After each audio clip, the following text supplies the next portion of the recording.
பேரன்புமிக்க ரசிக பெருமக்களே, என்னுடைய இசைக்குழுவில் ஆரம்ப காலத்தில் புல்லாங்குழல் வாசிக்கும் திறமை பெற்ற சுதாகர் என்பவர் மறைந்துவிட்டார் என்று செய்தி கேட்டு மிகவும் துயருற்றேன்.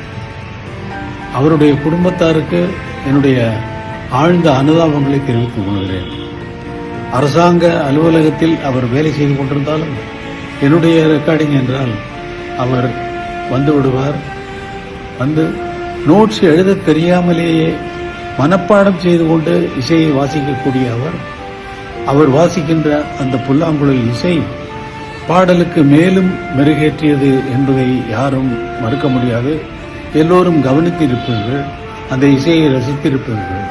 அப்படிப்பட்ட ஒரு இசைக்கலைஞர் மறைந்துவிட்டார் என்பது மிகவும் வருத்தமான விஷயமாகும். அவருடைய குடும்பத்தாருக்கு மீண்டும் என்னுடைய ஆழ்ந்த அனுதாபங்களை தெரிவித்துக் கொள்கிறேன். இறைவனை நான் பிரார்த்திக்கிறேன். அவருடைய ஆத்மா சாந்தி அடைய வேண்டும் என்று இறைவனை பிரார்த்திக்கிறேன்.